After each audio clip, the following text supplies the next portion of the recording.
ଦେଖନ୍ତୁ ମୁଁ ଜଣେ ସାଧାରଣ କାର୍ଯ୍ୟକର୍ତ୍ତା ଗୋଟେ ସାଧାରଣ ଘରର ଲୋକ।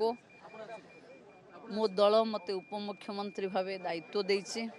ମୁଁ ମୋ ଦଳର ସମସ୍ତ ନେତୃତ୍ୱ, ପ୍ରଧାନମନ୍ତ୍ରୀ, ରାଷ୍ଟ୍ରୀୟ ଅଧ୍ୟକ୍ଷ, ଉପସ୍ଥିତ ଥିବା ସମସ୍ତ ଅତିଥିଗଣଙ୍କ ପକ୍ଷେ କୃତଜ୍ଞତା ଏବଂ ମୋ ମୁଖ୍ୟମନ୍ତ୍ରୀଙ୍କ ପକ୍ଷେ ବି ମୁଁ କୃତଜ୍ଞତା ଜ୍ଞାପନ କରୁଛି।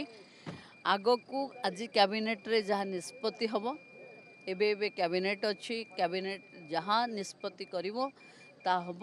କିନ୍ତୁ ମୁଁ ଜଣେ ମହିଳା ଉପମୁଖ୍ୟମନ୍ତ୍ରୀ ଭାବେ ମହିଳାଙ୍କର ସୁରକ୍ଷା ଆଉ ସୁଭଦ୍ରା ଯୋଜନାର ଇମ୍ପ୍ଲିମେଣ୍ଟେସନ୍ ଉପରେ ଧ୍ୟାନ ଦେବି।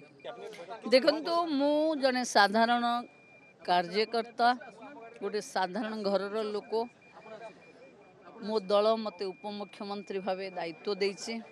ମୁଁ ମୋ ଦଳର ସମସ୍ତ ନେତୃତ୍ୱ, ପ୍ରଧାନମନ୍ତ୍ରୀ, ରାଷ୍ଟ୍ରୀୟ ଅଧ୍ୟକ୍ଷ, ଉପସ୍ଥିତ ଥିବା ସମସ୍ତ ଅତିଥିଗଣଙ୍କ ପକ୍ଷେ କୃତଜ୍ଞତା ଏବଂ ମୋ ମୁଖ୍ୟମନ୍ତ୍ରୀଙ୍କ ପକ୍ଷେ ବି ମୁଁ କୃତଜ୍ଞତା ଜ୍ଞାପନ କରୁଛି।